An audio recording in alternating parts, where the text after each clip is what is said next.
pues solo hay como 10.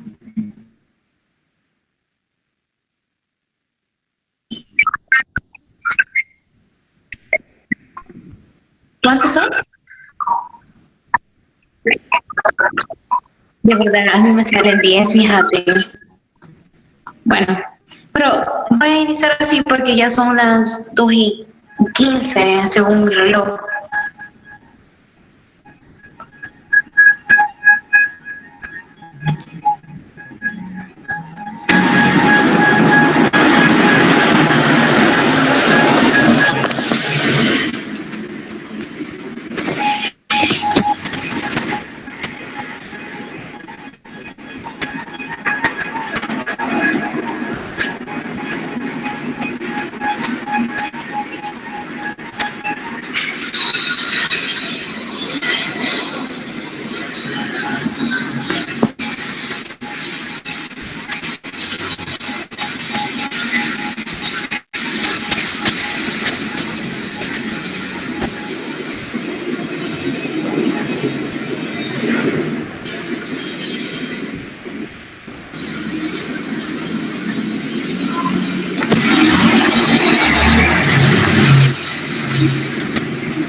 Ya le compartí la diapositiva a su compañero. Me avisan si pueden ver bien, porfa, y si se escucha. Sí, gracias.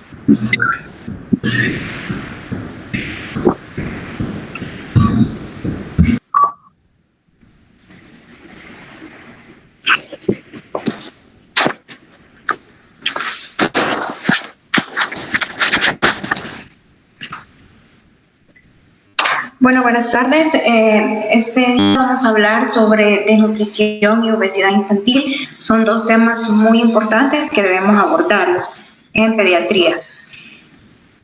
Se define desnutrición como una enfermedad multisistémica producida por una disminución drástica, aguda o crónica de la disponibilidad de nutrientes, ya sea por una pueden ser más frecuentes en estos casos. Es por eso que mantener un peso adecuado es muy importante en esta edad, ¿verdad? Por las complicaciones que pueden presentar. En cuanto a las manifestaciones clínicas, vamos a tener signos y síntomas clínicos muy evidentes en los pacientes y también vamos a tener alteraciones hematológicas. Por ejemplo, pueden ver anemia, alteraciones en los electrolitos, las bioquímicas y también las inmunológicas, donde se pueden ver también neutropenias o leucopenias, que evidencian que el sistema inmunológico está bajo. En cuanto a los factores de riesgo, los podemos dividir en dos: el factor de riesgo del niño y también factores de riesgo ambientales.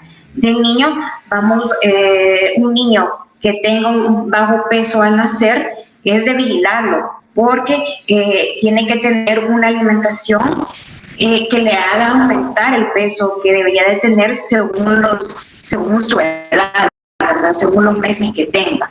También los niños que no reciben una lactancia materna tienen mayor posibilidad de tener un bajo peso, porque recordemos que la leche materna tiene todas las calorías necesarias para el niño. También le pasa su inmunidad, ¿verdad? Que los protege al niño de no enfermarse.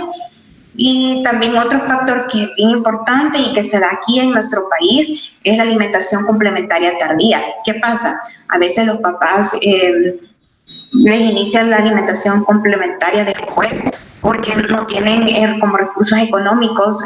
Eso se da en los estratos bajos, ¿verdad? Pueda ganar adecuadamente peso, ¿verdad? Entonces, en estos casos, alargan la lactancia.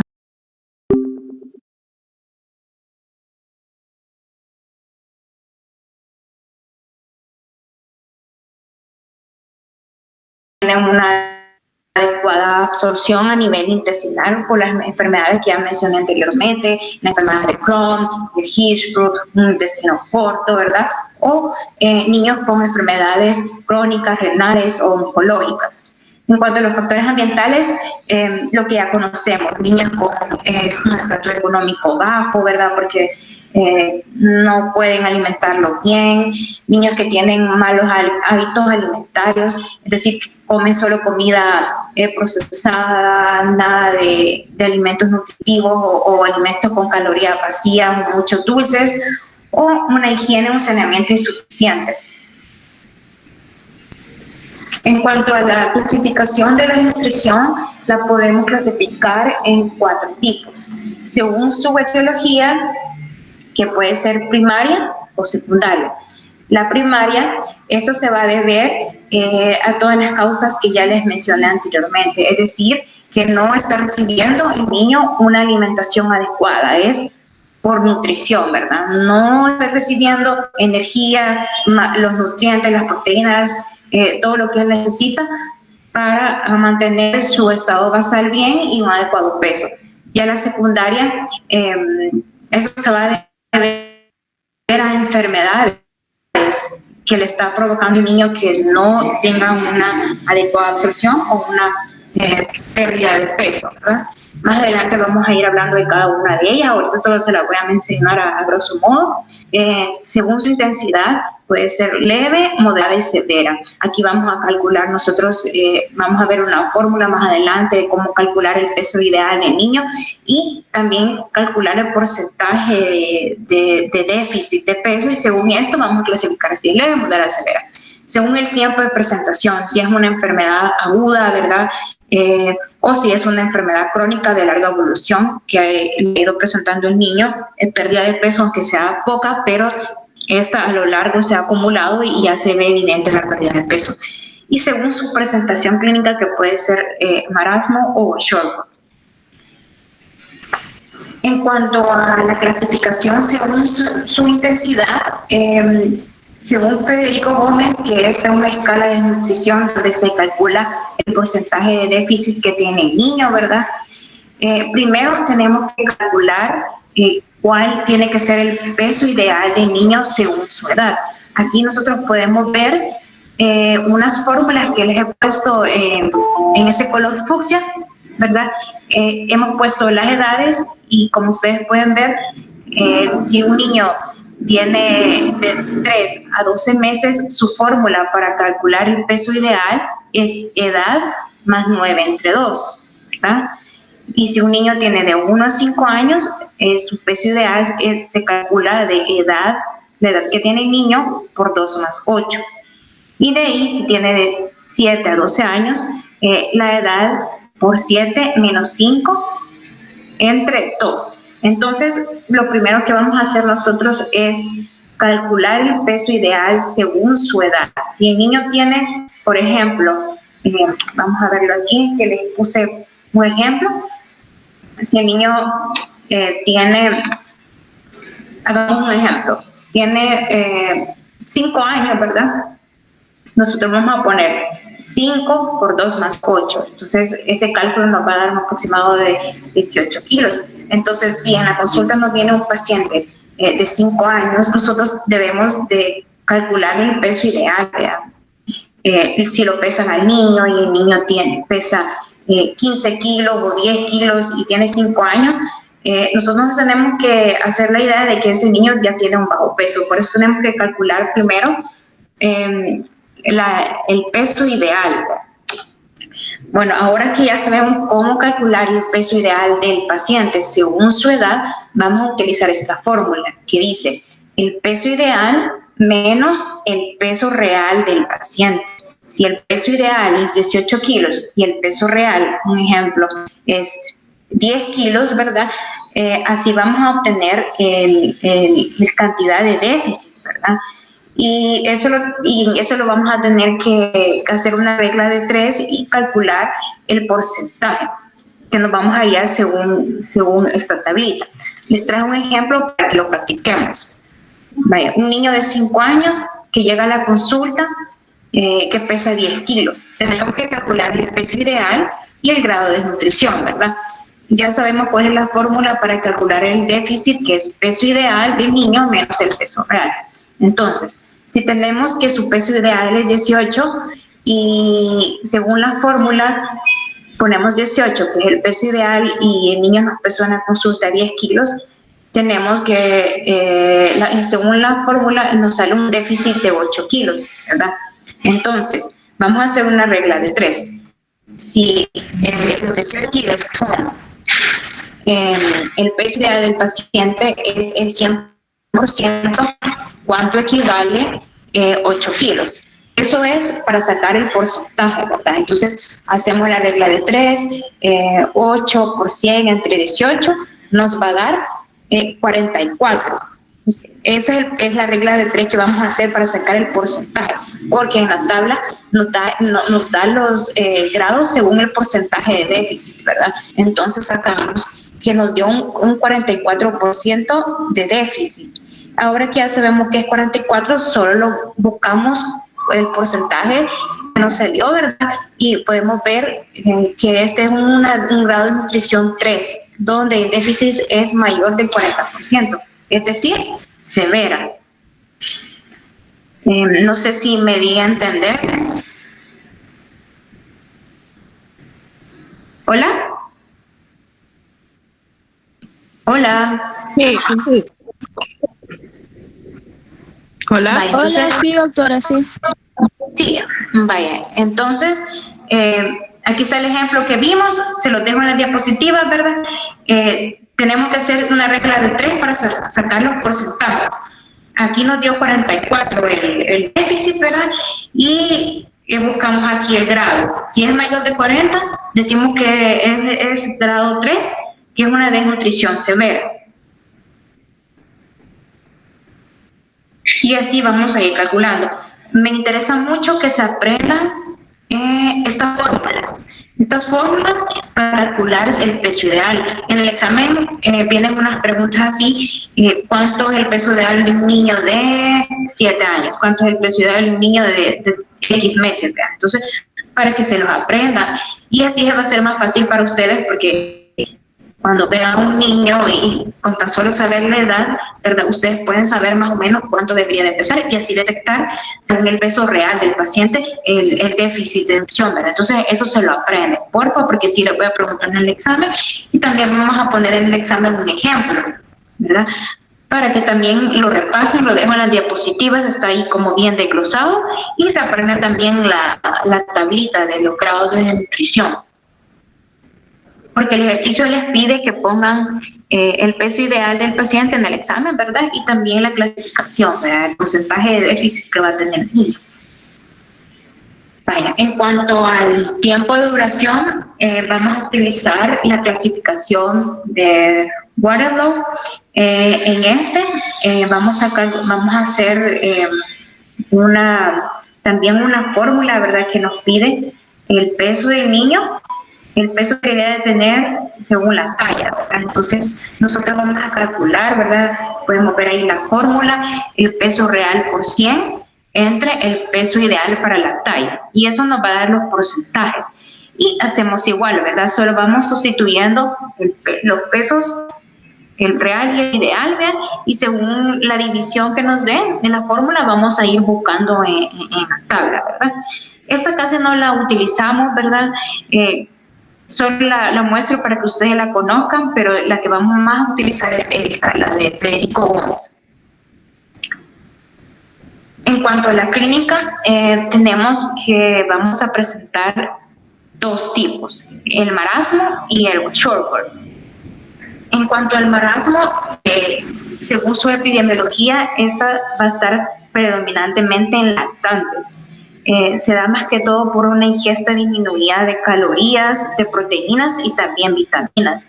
Va a presentar bastantes lesiones en la piel se ve bien seca, hay pérdida de turgencia de la piel, hay atrofia muscular, hay hipotermia. En esta figura nosotros podemos ver los signos clínicos del marasmo, ¿verdad? Se caracteriza por tener un cabello normal, tienen una disminución del tejido adiposo y también muscular. En estos casos los pacientes no presentan edemas, las extremidades están flácidas, hay muy bajo peso, la piel está seca, está pegadiza. Generalmente estos niños pasan muy irritables, apáticos, con mucho sueño. Estos signos clínicos se los aprenden porque tenemos que aprender a diferenciar entre el marasmo y el kwashiorkor. En cuanto al kwashiorkor, este se presenta sobre todo en la etapa preescolar y generalmente se da cuando hay una dieta proteica insuficiente, así que no se le da al niño mucha alimentación con proteínas. Esos niños presentan, ustedes los pueden ver así como con bastante, un abdomen globoso, con bastante, aparentemente globoso, ¿verdad? Pero no es porque tenga tejido adiposo, sino que sus órganos se han aumentado por la descompensación que tienen en toda su bioquímica, ¿verdad? Estos niños también presentan dermatitis y también hipovimia. La albúmina se ve disminuida. En cuanto a los signos clínicos, tenemos que aquí, si el cabello va a estar delgado, pálido y débil. A veces se le ve el cabello como amarillito y ese es el signo de la bandera, ¿verdad? Ustedes pueden comparar, ver que en el marasmo el cabello está normal, pero aquí sí lo vamos a ver un poco débil y pálido. Los miembros superiores son delgados, hay hepatomegalia, por eso es que ven a los niños con un abdomen bastante globoso, porque el hígado y el vaso se han aumentado de tamaño.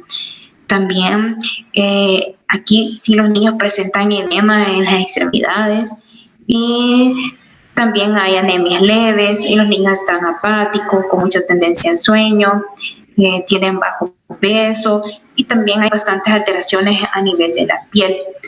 Una de las afectaciones más importantes que se presentan en estos niños es la dermatitis pelagoide, ¿verdad? En el examen les voy a preguntar cuál es la dermatitis más común que presentan en el kwashiorkor, entonces ustedes tienen que saber cuál es. En esta diapositiva les presento las diferencias entre el marasmo y el kwashiorkor. En el marasmo, lo más importante o lo que más se presenta, ¿verdad? Para que sepamos diferenciar, si hay un retardo del crecimiento que se ve muy, muy marcado, ¿verdad? Los niños son como una talla baja y delgaditos. En el kwashiorkor no se ve muy afectada la talla. En el marasmo hay una gran pérdida de peso, por eso es que los niños están con atrofia muscular, se ven bien delgaditos. Y en el kwashiorkor se ven como gorditos, pero no gorditos de grasa, sino que de alteraciones en sus órganos, en la bioquímica. También en cuanto a la alteración del cabello, en el kwashiorkor se va a ver más evidente. También una de las alteraciones bioquímicas presentes en el kwashiorkor es las proteínas están disminuidas. También la albúmina se encuentra disminuida, las alteraciones en la piel se presentan sobre todo en kwashiorkor y hay edema también de los miembros inferiores en kwashiorkor. Y alteraciones en los órganos, en el hígado y también en el vaso. En cuanto a las diferencias en el peso y en la talla, vemos que en el marasmo están disminuidos, la relación entre el peso y la talla disminuidos. Y en el kwashiorkor sí puede estar disminuido o el niño puede estar normal, porque como mencioné anteriormente, la talla en el kwashiorkor no se ve demasiado afectada. En cuanto a la relación del peso para la edad, en ambos va a estar disminuido. En cuanto a la relación de la talla para la edad, está disminuido en el marasmo y en el kwashiorkor puede estar normal o disminuido. Y en los pliegos cutáneos, en el marasmo está muy disminuido porque pierden la turgencia de la piel y hay atrofia muscular, entonces se ve más evidente en los pliegues cutáneos, ¿verdad? Y el kwashiorkor puede estar normal o disminuido. En cuanto al diagnóstico, aquí es bien importante hacer una adecuada anamnesis, también una exploración clínica y también medir las medidas antropométricas. Y si vemos que el niño está muy desnutrido, ¿verdad? Y es muy evidente, está demasiado delgado, con mucha tendencia al sueño, que no quiere comer, nosotros nos podemos auxiliar también con exámenes de laboratorio. De rutina vamos a tomar un hemograma para ver cómo está la hemoglobina, o si no, también tomar la albúmina, los electrolitos, para ver si hay alteraciones a nivel de los electrolitos. ¿Cuáles van a ser los objetivos de la valoración nutricional? Va a ser controlar el crecimiento y el estado nutricional del niño sano para poder identificar las alteraciones, ya sea por un exceso o por un defecto, y también distinguir el origen, ya sea primario, porque hay un déficit de alimentación, o secundario por alguna enfermedad de base, ¿verdad? Entonces, para hacer una adecuada valoración del estado nutricional del niño, hay que hacer una adecuada anamnesis, una exploración clínica, medir las medidas antropométricas y los exámenes complementarios. En la anamnesis, ¿qué nos va a interesar a nosotros preguntarle al niño? Sus antecedentes personales, es decir, cuánto pesó al nacer, ¿verdad? Cuánto tiempo recibió lactancia materna, cuándo inició la alimentación complementaria, qué tipo de alimentos está comiendo, si el niño está haciendo actividad física, cuántos tiempos hace de comida, si hace meriendas en la comida, si come alimentos procesados o qué tipo de alimentos le prepara la mamá en la casa. En cuanto a la encuesta dietética, las horas en las cuales come el niño. En cuanto a la exploración física, siempre hay que quitarle toda la ropita al niño para ver si nosotros podemos identificar signos de desnutrición, ¿verdad? En cuanto a la antropometría, las medidas básicas, ¿verdad? Hay que tomar el peso, la talla, el perímetro cefálico, hay que tomar el perímetro braquial y el pie occipital si nosotros sospechamos que el niño está desnutrido o lo vemos así como desnutrido. Aquí les presento unas gráficas de la OMS para que nosotros conozcamos cuáles son el perímetro cefálico que debería tener el niño según la edad. Como podemos ver ahí nosotros, ahí están graficadas según los percentiles que debería de tener el niño. Empezamos con el percentil 3, 15, 50, 85 y 97, y en base a eso nosotros vamos a ir poniendo cuánto le midió la cabecita de la niña, ¿verdad? Según la edad. Y con eso nosotros vamos a ir guiándonos. Si el niño tiene un percentil menos del 15% o menos del 5%, podemos ver que ya sus medidas antropométricas se están viendo afectadas. Entonces, nosotros tenemos que conocer eso. Cuando vayan a la niña social y les toque hacer controles de niños sanos, van a utilizar mucho esta gráfica de la OMS, así que la dejo ahí. Para las niñas y los niños es diferente. También tenemos nosotros que conocer cuáles son el peso y la talla que debería de tener según la edad y sexo. Por eso les recomiendo que se aprendan las fórmulas que les puse en las diapositivas previas, para que sea como más fácil, porque si es fácil identificar, si el niño tiene tantos meses, vamos a usar esta fórmula, si tiene de 1 a 5 años esta fórmula, y si es de 7 a 12 años otra fórmula, y conocer, ¿verdad?, para detectar tempranamente si hay un peso bajo. Y también aquí les dejo estas gráficas de la OMS, según el peso para la edad de las niñas, hasta los 5 años, igual para los niños hasta los 5 años, y también el peso para la longitud de las niñas, según la OMS y también según el niño. En cuanto a el patrón de crecimiento, los estándares de crecimiento representan la distribución de una medida antropométrica en la población, y también estos reflejan su estado nutricional. Por eso nosotros también tenemos que llevar como un historial de cuánto peso ha ganado el niño. Si nosotros le estamos llevando el control, hay que detallar cuánto talló y pesó en su primera consulta. Ya en la siguiente consulta igual testarlo y tallarlo y ver cómo ha sido el patrón de crecimiento, si está teniendo un patrón de crecimiento adecuado, o si ese está disminuido, o si ese se ha quedado estacionado, ¿verdad? Entonces ese es el objetivo de nosotros, ir evaluando al niño para ver cómo va la velocidad de crecimiento. Es muy importante valorar los cambios de una medida a lo largo del tiempo, ya que la medida aislada tiene poco valor, ¿verdad?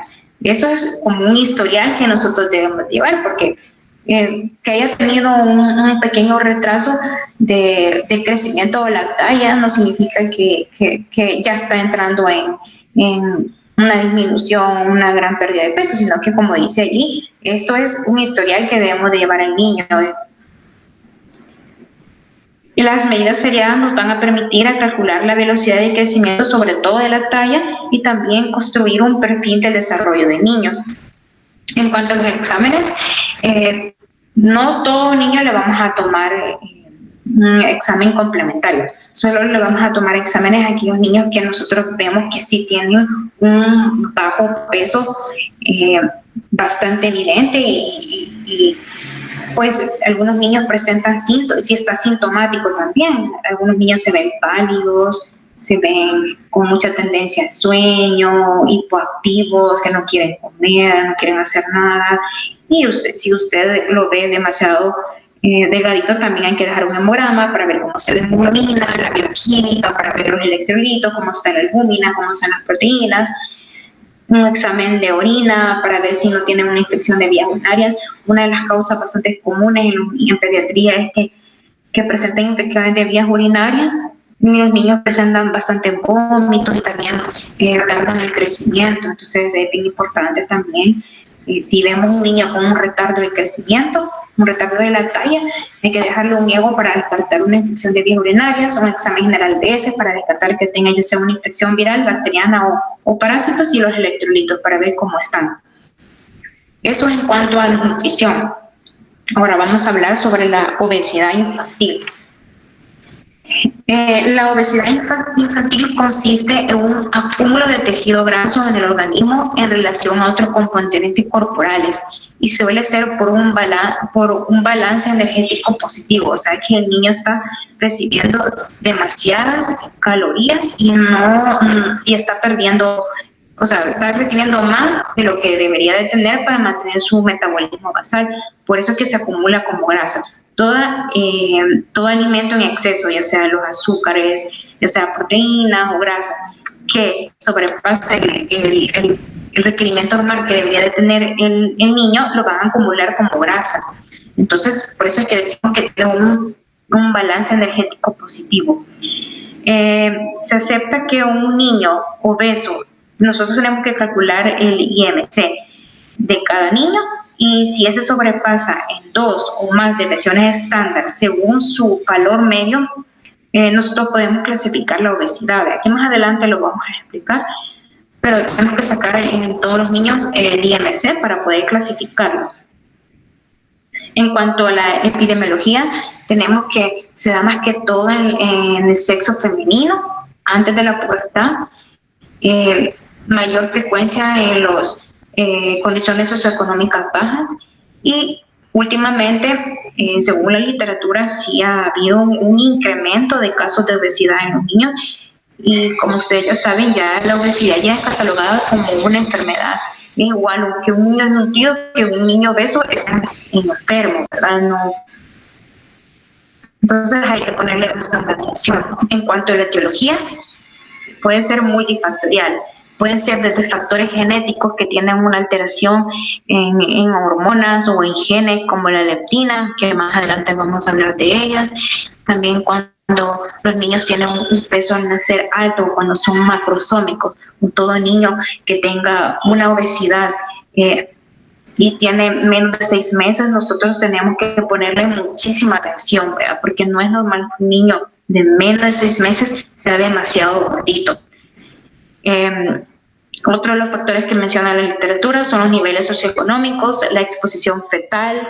Si los niños, la literatura menciona que si un niño ha presentado un oligohidramio, un polihidramio o algún estrés durante el embarazo, tienden en sus etapas de neonato, tienden a entrar en estrés, su metabolismo se aumenta un poco más, entonces hay como una susceptibilidad más a ganar peso. La alimentación en el primer año es demasiado importante. A veces los papás, cuando inician la alimentación complementaria a partir de los 6 meses, no saben cómo alimentar al niño, entonces empiezan a darle muchos carbohidratos, no hay como un balance entre proteínas, lípidos, entonces se acumula demasiado y recuerden que todo exceso va a provocar acumulación de tejido adiposo. Y también el estilo de vida. Si un niño no hace ejercicio, es sedentario, no come bien, entonces va a tener más predisposición a la obesidad.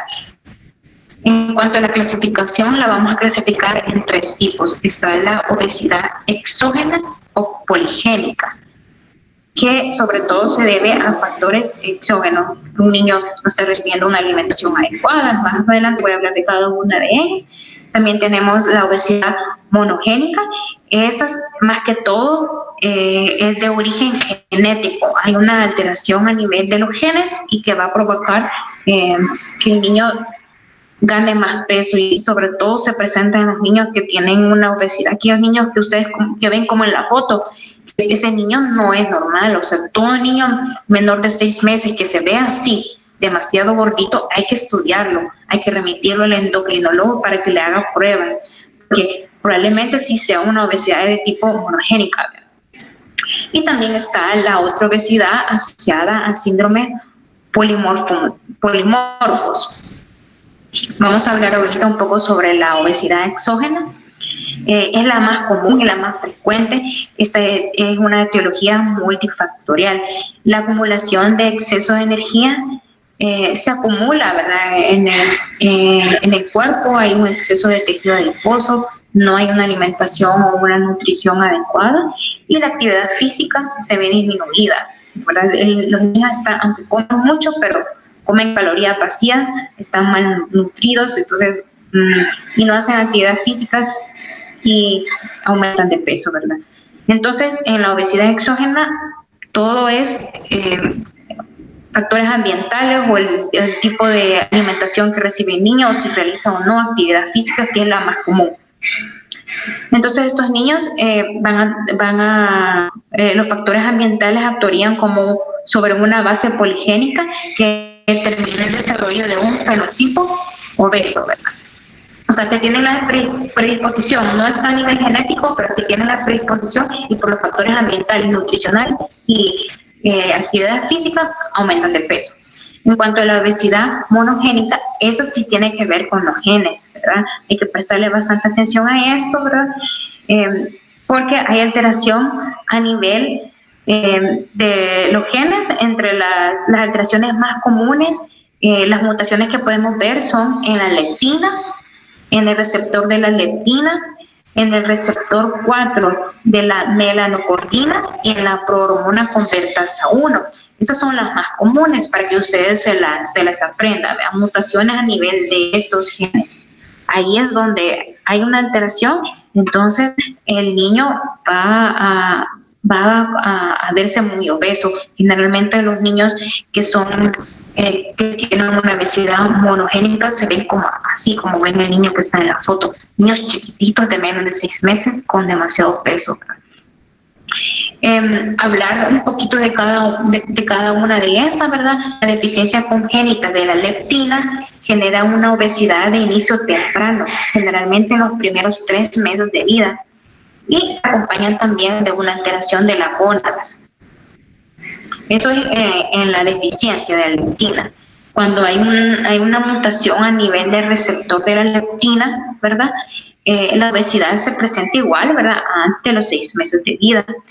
Y aunque los niños pueden presentar un peso normal al nacimiento, o sea, no son macrosómicos, pero en ese transcurso de 6 meses hay una alteración de ese gen. Entonces, aunque el niño tenga una alimentación complementaria adecuada, o los papás le hayan dado la fórmula como debe de ser, o sea, haya recibido una lactancia materna bien, ¿verdad? Pero como ya el gen está alterado, ¿verdad? Entonces, aunque tenga una buena alimentación, estos niños van a ser obesos.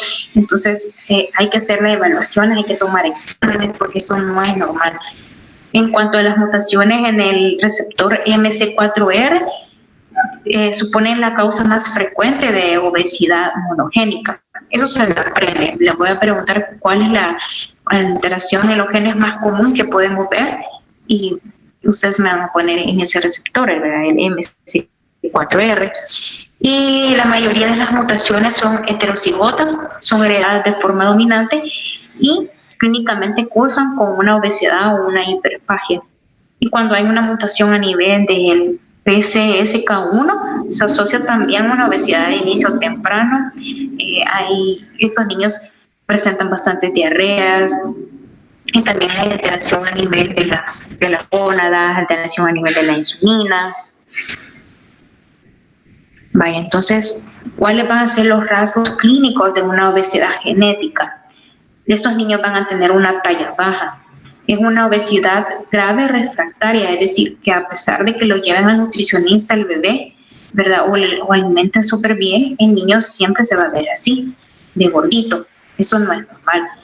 Y una obesidad de comienzo precoz. Toda obesidad antes de los 2 años, nosotros tenemos que prestarle atención y tomarle los exámenes para poder auxiliarnos y detectar enfermedades genéticas tempranas. Algunos niños, no todos, ¿verdad?, presentan algunas alteraciones, unos rasgos dismórficos, pero esto lo vamos a ver cuando más adelante vamos a ver cuáles son las enfermedades genéticas donde hay alteraciones morfológicas de los niños, ¿verdad? Entonces van a presentar algunos microcefalia, enanismo, talla baja, ¿verdad? Los niños presentan dificultad de aprendizaje, a veces tienen hipotonías, tienen hipogonadismo, alteraciones oculares, alteraciones esqueléticas, sobriedades neurosensoriales, alteraciones renales. Pero todo esto va a depender del tipo de gen que ha sido alterado, ¿verdad? Y qué enfermedad de base tenga el niño. No todos cumplen estos rasgos, ¿verdad? La mayoría solo lo ven así con peso grande, y si hay alteraciones a nivel del endocrinólogo, ¿verdad? En cuanto a el tipo, la obesidad, nosotros la podemos clasificar en los síndromes somáticos dismórficos. Estos síndromes que ahorita les voy a mencionar, ¿verdad?, se acompañan de una obesidad que no es normal. El síndrome de Prader-Willi, el síndrome de Vázquez, el síndrome de Lawrence, el síndrome de Cohen, alteraciones ligadas a X. Todos estos síndromes dismórficos se acompañan de obesidad, ¿verdad? Son ejemplos de qué enfermedades van a ser obesos, ¿verdad? Y hay que ponerle mucho ojo, ¿verdad? Porque si vemos un niño gordito, nosotros tenemos que estudiarlos, hay que hacer un buen examen físico, porque la probabilidad de que tenga alguno de estos síndromes es bastante alta, ¿verdad? Entonces, ojo con todo niño demasiado gordito o obeso que vean menor de 2 años. Y también hay algunas alteraciones cerebrales, algún trauma o tumor, ¿verdad?, que pueden causarles también a los niños sobrepeso, obesidad o algunas infecciones también. Una de las causas más comunes que nosotros tenemos que descartar en los niños que son obesos son las enfermedades endocrinólogas. Entre esas tenemos que descartar si el niño tiene un hipotiroidismo, que es lo más común, también si tiene síndrome de Cushing, si tiene alteraciones a nivel de los corticosteroides exógenos, si tiene los diferentes síndromes, que es el síndrome de Mauriac, donde hay alteración de la glucosa, niños que presentan diabetes tipo 1, alteraciones a nivel de las gónadas, y también las hormonas tiroideas se ven disminuidas, se acompañan de hipotiroidismo. Entonces nosotros tenemos que descartar todo esto, hay que conocerlo, ¿verdad? Ese es uno de los síndromes más comunes. Ustedes pueden ver que estos pacientitos son gorditos, o sea, son obesos. hay que descartar siempre, hay que hacer un buen examen físico para ver si nosotros, si los niños cumplen las características según el síndrome, ¿verdad? En cuanto al diagnóstico, tenemos que hacer una adecuada historia clínica, hay que hacer una adecuada amnesia de los antecedentes personales, cuánto pesó el niño al nacer, eso es sumamente importante porque así tenemos nosotros un historial de cuánto va ganando de peso, cuánto fue la talla, cuánto fue el perímetro cefálico, si el niño recibió lactancia materna o fórmula, también cuándo inició la alimentación complementaria, los antecedentes familiares, si hay familiares con obesidad en la casa, el papá, la mamá o los hermanos, y también la actividad física, porque si el niño, puede que el niño tenga sea obeso, ¿verdad? Pero sea del tipo exógena y no realiza una actividad física. Entonces, si tiene sedentarismo, hay que orientarlo a que mejore el estilo de vida, la alimentación, ¿verdad? Porque eso se puede, los niños, como están en una etapa de crecimiento rápido, los niños pueden bajar de peso muy fácil, ¿verdad? Por eso hay que orientarlo bien. Y en cuanto a la dieta, ¿qué tipo de alimentos está comiendo? Si el niño está recibiendo una alimentación con buenos nutrientes, que no está recibiendo alimentos con calorías vacías, que no tienen ningún aporte nutricional. Y también es importante preguntarle los refrigerios, porque a veces pasa que los niños reciben refrigerios con alimentos muy procesados, que es una galleta o en lugar de una fruta, ¿verdad? Entonces todo eso nosotros tenemos que preguntar el historial de la alimentación. En todo niño obeso tenemos que pesarlo, tallarlo, calcular el IMC, tomar el perímetro abdominal, ver cómo es la distribución de la grasa, si es abdominal o si es en todo el cuerpo. Hay que tomar la presión arterial, también la piel, revisar si hay alguna alteración a nivel de la piel, y también importante ver si encontramos rasgos dismórficos para descartar que tenga alguno de estos síndromes que nosotros ya vimos, vean, que son bastante comunes, que obesidad. En cuanto a la clasificación de la obesidad, como les dije anteriormente, tenemos que calcular el IMC del niño. Los niños más pequeños de 0 a 5 años, si tienen, nosotros tenemos que calcular el IMC, ¿verdad? Si tienen un IMC o una desviación estándar arriba de lo normal, podemos clasificar al niño como riesgo de sobrepeso. Y si lo calculamos y a nosotros nos salen más de 2 desviaciones estándar según lo normal, el niño va a tener sobrepeso, ¿verdad? Y si él tiene más de 3 desviaciones estándar, lo clasificamos como obesidad. Ustedes se tienen que aprender esto, ¿verdad? Porque le voy a preguntar, si un niño tiene un IMC de mayor de 2 desviaciones estándar, ¿cuál va a ser la clasificación? Usted me va a poner sobrepeso, para que se lo aprendan y lo podemos ir calculando según la fórmula que ya conocemos, ¿verdad? Y también las gráficas que les mencioné, que les pasé en las diapositivas previas.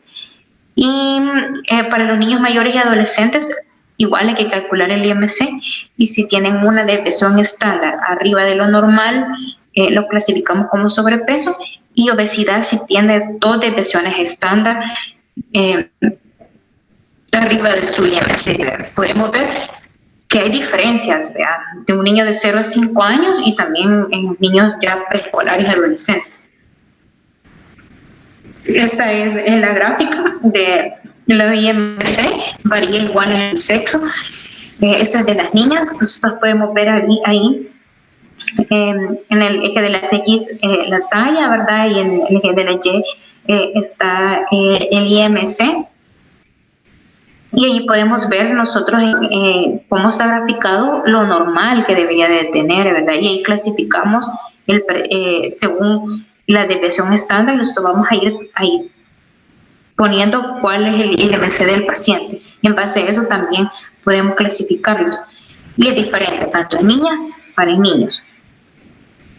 En cuanto al examen físico, si vemos a un niño gordito, es decir, con exceso de grasa corporal, tenemos que identificar qué tipo de fenotipo, ver qué tipo de obesidad es. Si el niño tiene un fenotipo normal, o sea, no encontramos ningún rasgo dismórfico, tenemos que evaluar la talla. ¿Ver? Si el niño tiene una talla normal o elevada y tiene una maduración ósea normal o acelerada, podemos clasificarlo como una obesidad de tipo nutricional, como ustedes pueden ver, o sea, no está tan alterado, ¿verdad? No hay rasgos dismórficos y la talla se mantiene bien, la maduración ósea está bien. Y si usted en los antecedentes le evidencia que tiene una vida sedentaria, no come bien, ¿verdad? Podemos clasificarlo como una obesidad nutricional. Pero si nosotros encontramos un niño con una talla baja y tiene una maduración ósea retrasada, hay que descartar una enfermedad a nivel de endocrinopatía, ¿verdad? Si tiene algún hipotiroidismo o si tiene alguna deficiencia de las hormonas de la gonadotropina o de la hormona del crecimiento. Y también si tiene también una maduración ósea acelerada, hay que descartar siempre una endocrinopatía, si hay una alteración a nivel de los esteroides, de los receptores de esteroides, si tiene una enfermedad de Cushing o si tiene una pubertad precoz. Y si encontramos un niño gordito con rasgos dismórficos según los síndromes, tenemos que clasificarlo, ¿verdad? Que ella es una enfermedad de tipo dismórfica. En cuanto a las comorbilidades asociadas a la obesidad, es importante que las conozcamos. ¿Cuáles van a ser? A nivel gastrointestinal, estos niños generalmente hacen hígado graso, ¿verdad? Hacen litiasis biliar y también estreñimiento. Y es bien importante hacerles énfasis porque los papás se asustan cuando uno les toma la ultra abdominal y el radiólogo les reporta que tiene hígado graso y yo he tenido pacientes que sí, niños que súper pequeños de 8 o 10 años con hígado graso ya. Imagínense, no tienen una alimentación adecuada, pero aquí es importante hacerle énfasis al papá que esto es reversible. O sea, el hígado graso es un cambio reversible, entonces que nosotros podemos modificar solo con un estilo de vida saludable y una alimentación adecuada, ¿verdad? A nivel cardiovascular, hay una disminución de la frecuencia y del gasto cardíaco. Los niños pueden presentar arritmias, hipertensión arterial, y patología coronaria, más que todo en los niños que ya que tienen una obesidad ya bastante marcada y ya son como entre escolares y adolescentes. En las enfermedades respiratorias hay tendencia a la hipoventilación, infecciones respiratorias y también disnea de esfuerzo. A nivel ortopédico, estos niños, algunos, ¿verdad?, hacen pie plano, genovalgo, y también alteraciones a nivel de la cabeza del fémur. En cuanto a hormonales, creo que esto es lo más importante para que lo estudien. Hay alteraciones a nivel del eje hipotálamo, hipófisis suprarrenal. ¿Qué vamos a encontrar aquí? Hay un incremento. Permítanme. Dígame.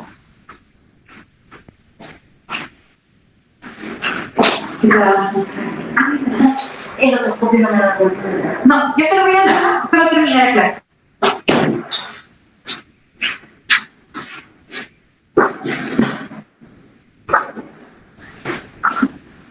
Hola, continuando. A nivel del hipotálamo hipofisario suprarrenal hay un incremento en la producción de cortisol y por eso es que tienen una pubertad precoz o prematura. También hay una alteración del eje somatotropo, tienen una edad ósea y también una pubertad adelantada, porque todas estas hormonas van a estar más incrementadas que un niño que tenga un peso adecuado, ¿verdad? Hay una alteración del eje hipotálamo hipofisario gonadal, entonces va a incrementar más las hormonas esteroideas. También alteraciones psicológicas, eso influye un montón porque a veces los niños les hacen bullying, ¿verdad?, por su sobrepeso, entonces tienden a tener baja autoestima, ansiedad, estrés, depresión. Y también hay alteraciones de sueño, alteraciones inmunológicas, igual, porque un niño gordito no significa que esté saludable, ¿verdad? Sino que también tanto un niño desnutrido como un niño gordito va a tener una alteración inmunológica. En cuanto al abordaje terapéutico, la base fundamental del tratamiento es la instauración de un programa multidisciplinario a largo plazo que asocie una educación nutricional, lo tiene que ver un nutricionista o un nutriólogo, también tiene que hacer actividad física y cambio de estilo de vida.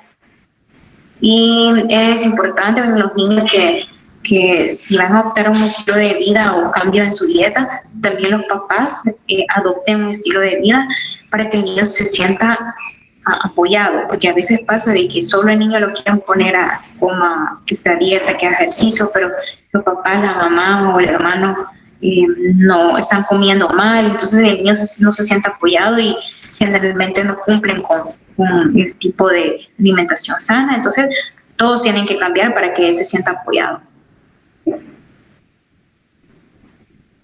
En cuanto a la prevención, el principal objetivo de la prevención es evitar los efectos negativos de la obesidad que tiene en la salud tanto a corto como a largo plazo, como ya mencionamos anteriormente, cuáles son, qué órganos nos van a afectar por la obesidad.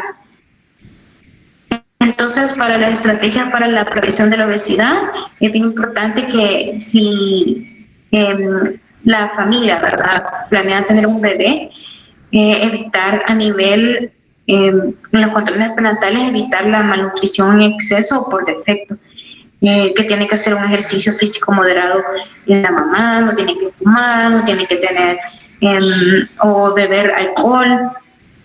En cuanto a la lactancia, importante que en los primeros 6 meses de vida se le dé la lactancia materna exclusiva, pues porque la lactancia materna tiene lo que necesita, todo lo que necesita para la alimentación en los primeros 6 meses. Y antecedentes familiares, ¿verdad? Comer en un sitio fijo, despacio, sin mirar televisión, no saltarse las comidas, que todas las meriendas sean unas meriendas saludables. Igual en el colegio, ¿verdad?, que en los cafetines recomienda de que solo vendan alimentos saludables, frutas, ¿verdad?, snacks nutritivos, que por eso es que en muchos colegios han cerrado los cafetines, ¿verdad?, porque generalmente el tipo de alimentos que venden en estos cafetines son alimentos con calorías vacías, que no son nada nutrientes.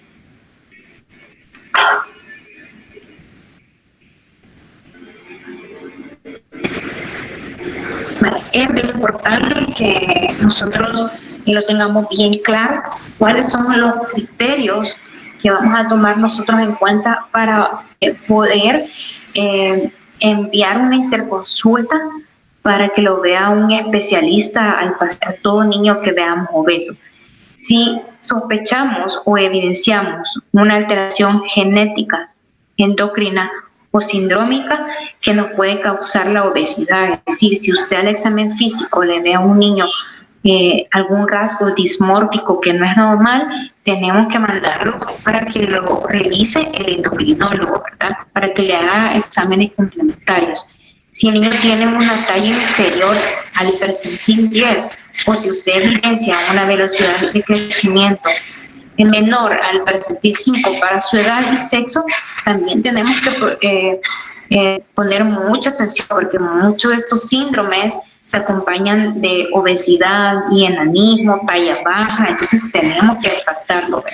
Si el niño tiene una obesidad con índice superior a 4 desviaciones estándar de lo normal, o si tiene un percentil del 90, ¿verdad?, o 99, tenemos que referirlo. Si el niño tiene una obesidad toda obesidad, eso quiero que lo tengas así bien presente, toda obesidad en niño menor de 2 años no es normal, tenemos que descartar una alteración genética. Por muy bonitos que lo vean o que por muy gorditos, que a veces eso es lo que la sociedad nos ha enseñado, pero no, ¿verdad? Todo niño con gordito menor de 2 años hay que ponerle muchísimo ojo. Evidencia o sospecha de un síndrome metabólico, si hay una alteración a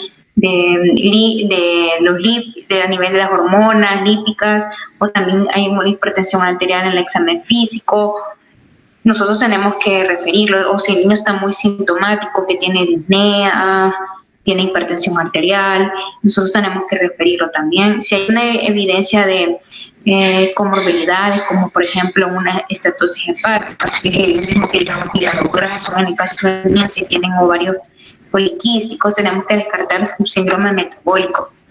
Si tiene una sospecha de una afectación psicológica en el niño, en estos casos cuando los niños tienen una baja autoestima, una depresión, la mayoría de los niños que son obesos, ¿verdad? Tienen una autoestima baja o están deprimidos porque en los colegios a la mayoría les sufren de bullying. Y si hay una alteración en el comportamiento alimentario, es decir, que el niño come, no se llena y presenta una hiperfagia, hay que ponerle mucho ojo a eso. Y también si hay un fracaso en cuanto a que el niño está recibiendo una alimentación adecuada, o sea, una alimentación balanceada, con nutrientes, y el niño hace ejercicio, pero a pesar de eso el niño va ganando peso y ya no se ve normal, también tenemos que descartar que sea una enfermedad de tipo genético. Bueno, eso ha sido todo en cuanto a nutrición, obesidad. No sé si alguien tiene alguna pregunta o quiere agregar algo. No, doctora, muchas gracias. Bueno.